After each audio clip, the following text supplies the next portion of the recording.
December 9ರಿಂದ 20ರವರೆಗೆ ಕರ್ನಾಟಕದ ವಿಧಾನಮಂಡಲದ ಚಳಿಗಾಲದ ಅಧಿವೇಶನ ಬೆಳಗಾವಿಯ ಸುವರ್ಣಸೌಧದಲ್ಲಿ ನಡೆಯಲಿದ್ದು, ಈ ಅಧಿವೇಶನಕ್ಕೆ ಸಕಲ ಸಿದ್ಧತೆಗಳನ್ನು ಮಾಡಿಕೊಳ್ಳಲಾಗ್ತಾ ಇದೆ ಅಂತ ಲೋಕೋಪಯೋಗಿ ಸಚಿವ ಸತೀಶ್ ಜಾರಕಿಹೊಳಿ ಹೇಳಿದರು.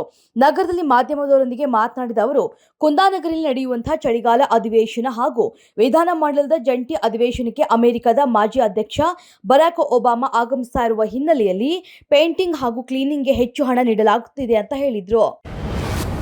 ಮುಖ್ಯಮಂತ್ರಿ ಸಿದ್ದರಾಮಯ್ಯ ಅವರು ನವದೆಹಲಿಯಲ್ಲಿ ಕೇಂದ್ರ ಹಣಕಾಸು ಸಚಿವೆ ನಿರ್ಮಲಾ ಸೀತಾರಾಮನ್ ಅವರನ್ನ ಭೇಟಿಯಾಗಿ ನಬಾರ್ಡ್ನಿಂದ ರಾಜ್ಯದ ರೈತರಿಗೆ ಆಗಿರುವ ಸಾಲದ ಕೊರತೆಯನ್ನ ಸರಿಪಡಿಸಿ ಆಗಿರುವ ಅನ್ಯಾಯವನ್ನ ಸರಿದೂಗಿಸುವಂತೆ ಮನವಿ ಮಾಡಿದ್ರು.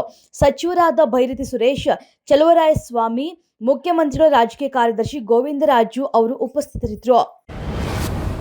3 ಕ್ಷೇತ್ರಗಳ ಉಪಚುನಾವಣೆಯಲ್ಲಿ ನಾವು ನಮ್ಮ ಪ್ರಯತ್ನವನ್ನ ಮಾಡಿದ್ದೇವೆ, ಆದರೆ ಫಲಾಫಲ ಭಗವಂತನದ್ದು ಅಂತ ಡಿಸಿಎಂ ಡಿಕೆ ಶಿವಕುಮಾರ್ ಅವರು ಹೇಳಿದ್ರು.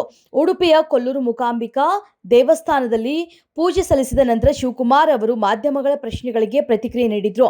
ನನಗೆ ಯಾವುದೇ ಸಮೀಕ್ಷೆಗಳ ಮೇಲೆ ನಂಬಿಕೆ ಇಲ್ಲ. ಸಮೀಕ್ಷೆಗಳನ್ನ ಕಟ್ಟಿಕೊಂಡು ರಾಜಕೀಯ ಮಾಡೋದಕ್ಕೆ ಆಗುವುದಿಲ್ಲ. ಯಾರು ಜನರ ಹೃದಯ ಹಾಗೂ ವಿಶ್ವಾಸ ಪಡೆಯುತ್ತಾರೋ ಅವರಿಗೆ ಜನ ಗೌಪ್ಯ ಮತದಾನದ ಮೂಲಕ ಬೆಂಬಲವನ್ನು ನೀಡುತ್ತಾರೆ ಅಂತ ಡಿಕೆ ಶಿವಕುಮಾರ್ ಅಭಿಪ್ರಾಯಪಟ್ಟರು.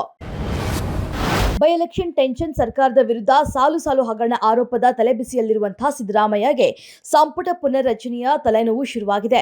ಉಪಚುನಾವಣೆಯ ಫಲಿತಾಂಶದ ಬಳಿಕ ಸಂಪುಟ ಪುನರ್ರಚನೆಯ ಸುಳಿವು ಸಿಕ್ಕಿದ್ದು, ಈಗಾಗಲೇ ಶಾಸಕರುಗಳು ಬಹಿರಂಗವಾಗಿಯೇ ಸಚಿವ ಸ್ಥಾನಕ್ಕೆ ಬೇಡಿಕೆ ಇಟ್ಟಿದ್ದಾರೆ. ಇದು ಸಿದ್ದರಾಮಯ್ಯಗೆ ಮತ್ತಷ್ಟು ತಲೆನೋವು ಹೆಚ್ಚಿಸಿದೆ.